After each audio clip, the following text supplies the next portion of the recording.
இலங்கை வானொலி முஸ்லிம் சேவை நிகழ்ச்சியை விட வர்த்தக விளம்பரங்களே அதிகம் என்ற குற்றச்சாட்டுகள் இன்று மக்கள் மத்தியினால் கொண்டு வரப்படுகின்றது.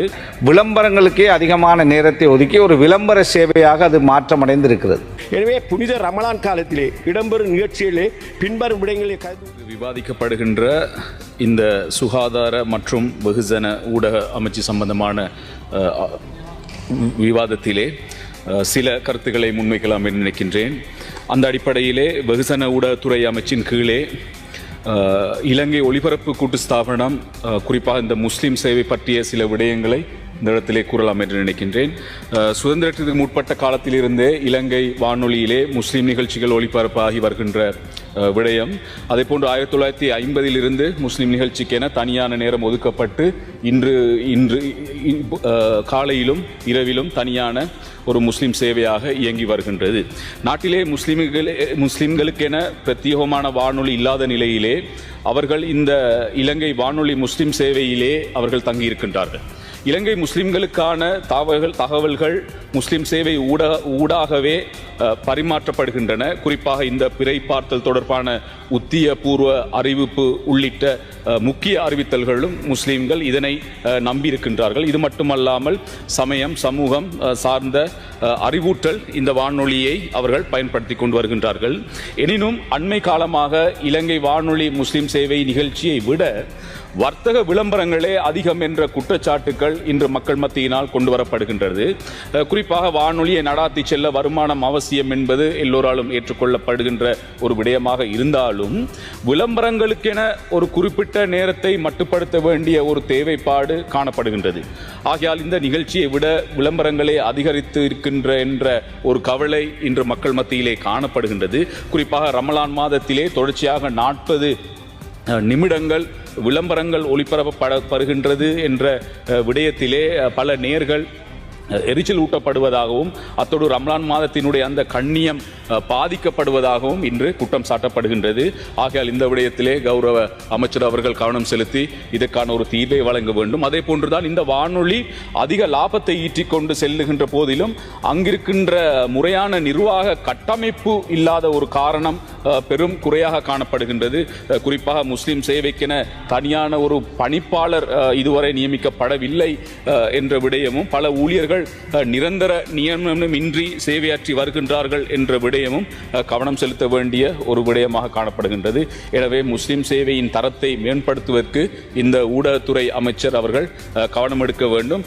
இதற்கான ஒரு ஆலோசனை குழுவை நியமிக்க வேண்டும். இது தொடர்பான விரிவான பரிந்துரைகளை அடங்கிய ஒரு அறிக்கை கூட கடந்த வாரம் ஸ்ரீலங்கா முஸ்லிம் மீடியா ஃபோரம் ஒளிபரப்பு கூட்டு ஸ்தாபன தலைவரிடம் கையளித்திருக்கின்றது.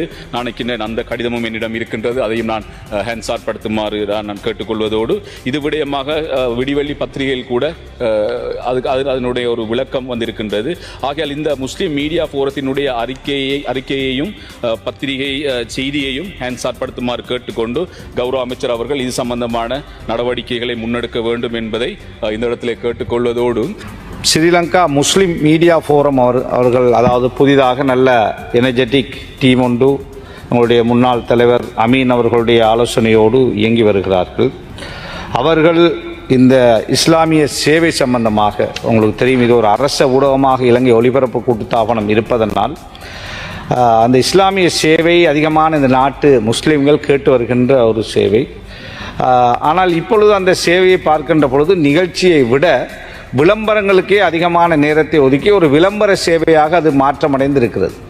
விளம்பரம் அதிகமாக வருவது உங்களுக்கு ஆதாயமாக இருந்தாலும் அப்படி என்றால் கொஞ்சம் நேரத்தை அதுக்காக அதிகரித்து நீங்கள் அந்த சேவை அந்த நிகழ்ச்சிகளையும் நடைமுறைப்படுத்துங்கள் என்று உங்களிடத்தில் அன்பாக வேண்டுகோள் விடுப்பதோடு அந்த முஸ்லீம் மீடியா ஃபோரம் ஸ்ரீலங்கா முஸ்லீம் மீடியா ஃபோரம் அவர்கள் சேர்மன் ஸ்ரீலங்கா ப்ராட்காஸ்டிங் கார்ப்பரேஷனுக்கு கொடுத்த கடிதம் 17ஆம் தேதி நவம்பர் மாதம் கொடுத்திருக்கிறார்கள்.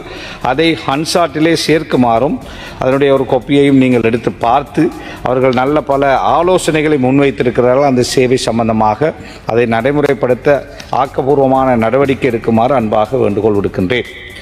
அடுத்தது 9 சாப்தங்களுக்கு மேலாக இலங்கை ஒளிபரப்பு கூட்டுத்தாபனத்திலே முஸ்லீம் சேவை இலங்கை முஸ்லீம்களின் இஸ்லாமிய கலாச்சாரம், இலக்கியம், வரலாறு, இசை, நாடகம், கல்வி மற்றும் சமூக வாழ்க்கை தொடர்பான உள்ளடக்கத்தை அணுகும் ஒரே ஒரு அர்ப்பணிப்பு தளமாக இருந்து வருகிறது. எந்த ஒரு தனியார் வானொலி நிலையமும் ஒப்பிடக்கூடிய தொடர்ச்சியான கலாச்சார ரீதியான கவனம் செலுத்தும் சேவையை வழங்கவில்லை. இந்த நீண்டகால அர்ப்பணிப்புக்காக இலங்கை ஒளிபரப்பு கூட்டுத்தாபனத்துக்கு நன்றி சொல்ல கடமைப்பட்டிருக்கின்றோம். எனவே புனித ரமலான் காலத்திலே இடம்பெறும் நிகழ்ச்சிகளிலே பின்வரும் விடயங்களை கருத்து கொள்ளுமாறு கேட்டுக்கொள்கின்றேன். சகர் போன்ற புனித தருணங்கள் மற்றும் தொழுகைக்கான அழைப்புகளுக்கு முந்தைய நிமிடங்கள் உட்பட 60-70 நிமிடங்கள் நீண்ட தொகுதியிலே விளம்பரங்கள் ஒளிபரப்பப்பட்டு வருகின்றன. கருப்பொருள் பன்முகத்தன்மை இல்லாத தொடர்ச்சியான மத நிகழ்ச்சிகளில் ஒளிபரப்பு நெறிமுறைகளை மீறுகின்றன மற்றும் கேட்போரின் அனுபவத்தை முஸ்லிம் சேவைக்கு ஒரு முழுநேர இயக்குநரை நியமிக்கவும் மூலாபாய திசையை மீட்டுவதற்காக கலாச்சாரம் மற்றும் மொழியில் புரிதலிடம் கூடிய அர்ப்பணிப்புள்ள தகுதி வாய்ந்த இயக்குனர் அவசியம். சுயாதீன மதிப்பாய்வு மற்றும் தர உறுதி குழுவை நிறுவவும் 54ஆம் வருட ஒளிபரப்பு ஆணையங்களைப் போலவே ஒரு முஸ்லிம் சமூகத்தின் பிரிவுடன் ஒரு குழுவை நியமிக்குமாறு கேட்டுக்கொள்வதோடு ஒவ்வொரு வருடமும் தேசிய மற்றும் சர்வதேச ரீதியில் பல்வேறுபட்ட விருதுகளை வென்று வெற்றி நடை போடுகின்ற தரமான உயர்கல்வி நிறுவனம் எமர்சன் காலேஜ் அண்ட் கேம்பஸ் உங்களுக்கு தேவையான diploma, HND, degree, masters, PhD போன்ற பாடநெறிகளை சர்வதேச அங்கீகாரத்துடன் வழங்கி வருகின்றது எமர்சன் காலேஜ் அண்ட் கேம்பஸ். தொடர்புகளுக்கு 0765204 இணையதள முகவரி www.emersoncollege.lk.